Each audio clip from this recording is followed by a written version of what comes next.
And therefore, Honorable Speaker, I pause and ask myself,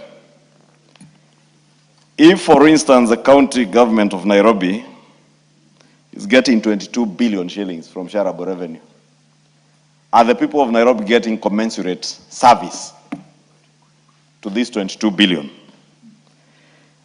If Mandera, for instance, is getting 12.5, or Kakamega at 14 billion, Honorable Speaker, are they getting commensurate service? My own county of Kiambu is getting 13.5 billion. It's among the top counties receiving the highest levels of revenue. But you need to go down to our counties and ask the people that we represent, because we also live in these counties. Are they getting commensurate service to the monies that these governors and our county governments are getting? And I know, Honorable Speaker, we are headed to an election year. And this is the second last CARA, or county allocation of revenue bill, that we are doing. When it becomes an act of parliament, it will be the second last. I know the Comptroller of Budget, the Auditor General are also doing their work. But our governors doing their work with the monies that is being allocated to them. And I dare say, Honorable Speaker, many of them are a big letdown. If you go to any part of this country, I say any part, not Kiambu, not Nairobi, not Baringo, not Mombasa, ask the people there, which monies between NGCDF and the county government funds can you see on the ground? What tangible development can you see on the ground? I've been to some counties, people tell me the women reps are doing better with their meager amounts of money they get through GAF. And they are doing more impactful projects than governors who are running billions. Honorable Speaker, I have been around this country and I have listened to many people, whereas those in the opposition are out there shouting, oh, SHA is not working. And they're inciting the public out there on how much SHA is not working for them. Because the people, when they visit their local dispensaries, are not getting services. They can't get medicine in the hospitals.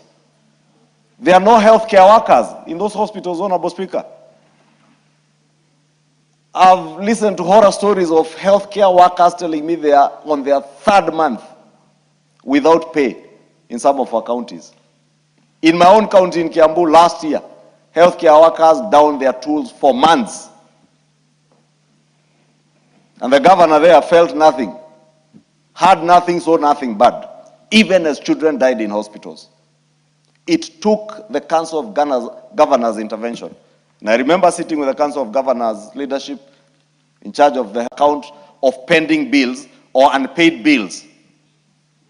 Account of pending bills or unpaid bills. Honorable Speaker, why are mothers being held against their will with their young babies, exposing them to danger and risks of even contracting infections in a hospital? And those of you who are parents know, children are very easy to pick up. And those of you who are parents know, children are very easy to pick up all manner of infections. So children are born, newborns, but they are being held in a hospital because the mothers have not been sorted on their bills. And I saw the naysayers asking, are they now telling us that SHA is not working? And that is why I've mentioned this issue, Honorable Speaker, because if there are people who have let down the people of Kenya, it is governors. If there are people who are sabotaging the working of SHA, is governors. Honorable Speaker, when we crafted the 4 health laws under the Social Health Insurance Authority, we had a facility improvement fund. These governors are getting money, or rather the hospitals are collecting money from the Social Health Authority on the facility improvement fund, but is that money going back to the facilities? Governors are picking this money from the facilities and they go and buy like in my county, they buy chicks, buy a packet of unga, buy a packet of 3 kg packet of fertilizer, giveaways that are politically expedient. Some are here branding milk in their names with their photos. But this is the money you are collecting out of the Facility Improvement Fund, instead of taking that money back to the facility to be able to improve the facility, because that was the intent of that law. We developed the Facility Improvement Fund to make sure that a dispensary in Ruiru does not have to wait for money to come from Kiambu. Or Mbagathi Hospital does not need to wait for City Hall to send money to them. They should have the money at that local level, so that if there are bandages that have run out of the facility, or Panadols, paracetamols, they simply procure at the local level, and there are guidelines in the regulations up to what amounts you can procure at the local level.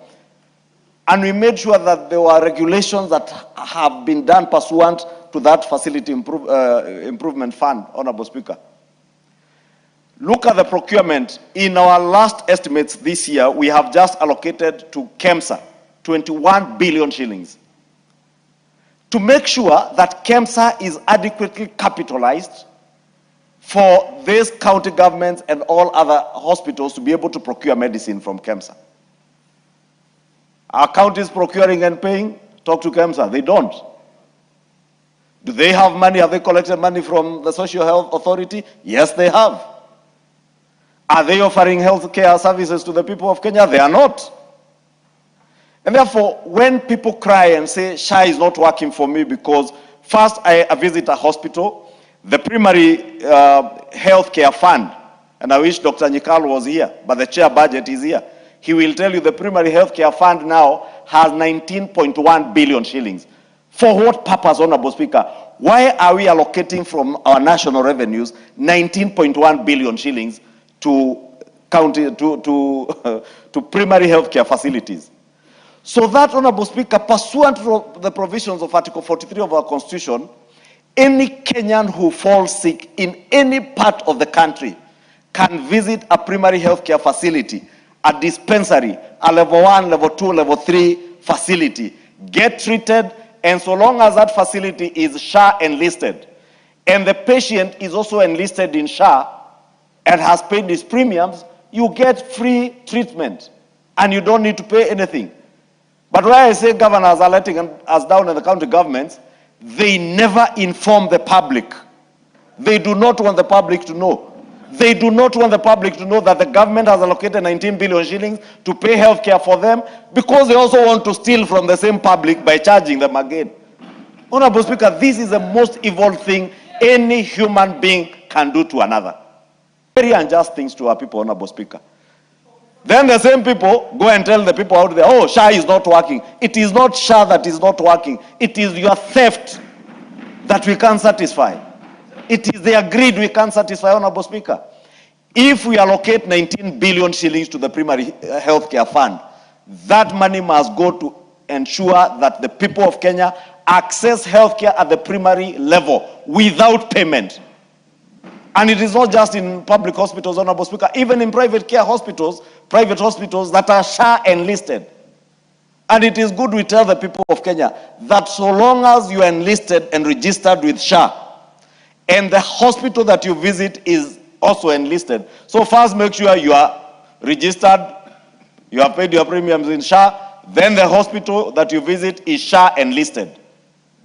You should get care for primary care without payment, because we have provided for that. And when we did the Primary Health Care Act, Honorable Speaker, you remember, we said that it would be compulsory for us as a house that represents people in our constituencies, in our counties, to allocate money to the Primary Health Care Fund. We have done that as members of the National Assembly. We must now ask our senators. It is not enough to just call governors to the Public Accounts Committee in Senate and harass them at the gate, chasing them, I don't know to do what with them, and throwing punches. That is not the work of any senator. It's actually unbecoming for any senator to be chasing a governor on the road there, like, let me... Whether you are a senator for Nairobi or for Kwale or for wherever or for Kiambu, your work is to oversight. Oversight and make sure that the primary health care fund monies are being utilized to treat people in your county for free, especially in those county hospitals. Make sure that the facility improvement fund is being utilized to improve the facilities down at the local level, Honorable Speaker. Because the facility improvement fund is for all those county hospitals, Honorable Speaker. We have allocated money, shareable revenue here, which is being shared. More money is going for healthcare under the facility improvement fund. More money is going under the primary healthcare fund, and the reimbursements they get, Honorable Speaker. And therefore, the people of Kenya should not be crying about healthcare, Honorable Speaker. If I had my way, Honorable Speaker, and I know I speak for very many Kenyans, very many, and I know Senior Counsel Otiende Omolo and Karoli Omondi would not agree with me. I will not do away with the governors. I would take back I would take back the healthcare function back to the national government, at least from level 2, 3, and 4, all the way to 5. If only I had my Honorable Speaker. And I know many Kenyans associate with those sentiments. In fact, I am surprised even my brother Karoli Omondi is saying he has said it before. Because we are all agreed. I see Honorable Otiende Omolo maybe may also be supporting me on that. But whether or not Honorable Otiende Omolo, Karoli Omondi, or any other member support me, Dr. Otiende Omolo.